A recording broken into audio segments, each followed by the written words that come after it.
Hi, this is the Ego Project, and I'm with Reese Torvald Hansen, and we are going to do a mini. So, Reese, I have a question for you. Whenever we're learning something new and we're stepping into a new arena or meeting new people, we have this fear of making a mistake. And so, can you talk a little bit about how we can build this embodied resilience to conflict or to conflicting ideas, or even just, our internal fear of making an error? Can you speak a little bit to that? Yeah, and I have a sort of counterintuitive answer, but I want to give a little bit of framework first of like where that's coming from. Like one of the lies that white supremacy culture tells us in American and much of Canadian culture is that making mistakes is something that only bad people do, and making mistakes makes you a bad person. And that's a really hard, like, untruth to grapple with and to unlearn. And I don't want to pretend like I have done that.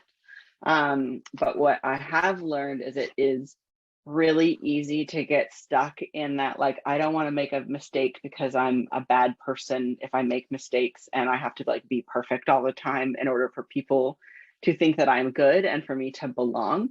And it takes up so much emotional energy. And if instead you assume that you are going to make mistakes in relationships, if you assume that there's going to be conflict, and have faith in the fact that you have a strong enough relationship to resolve that, or have the non-attachment of resolving it and just letting it exist, it's a skill that builds on itself.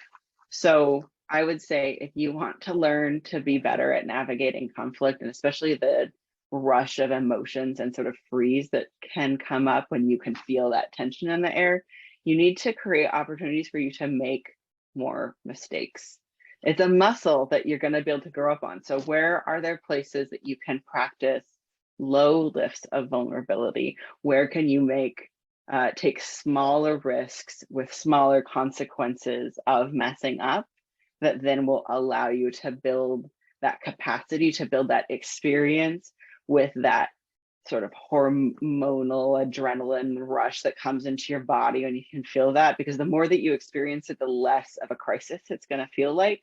And then as you do those low level mistakes and you see that the relationships can survive, or that you can survive the shift of a relationship or the end of a relationship because of mistakes, the more capacity that you potentially will have to take bigger risks and have bigger payoffs. And people respond really well to vulnerability. Like, people can smell BS, and if you try to double down and pretend like you haven't done anything wrong or you didn't misstep, that is not a bid for a relationship. That's a bid for like branding, and people can see that you're trying to brand yourself as perfect and will not respond to it. But if you come in and are like, hey, I want to take ownership of like what I did, and I'm going to take ownership of the consequences, and like let you as the person who is receiving the impact of my mistakes guide like what repair looks like and what reparation looks like, you're going to learn so much of that process. And then people are going to act like you have a superpower because you're like not freaked out about conflict, because white culture is so conflict averse.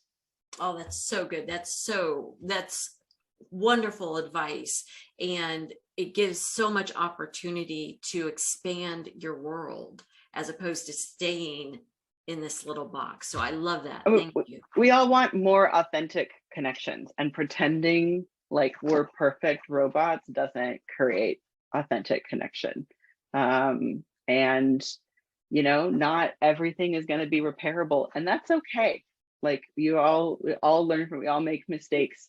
All we can do is to learn to fail better the next time.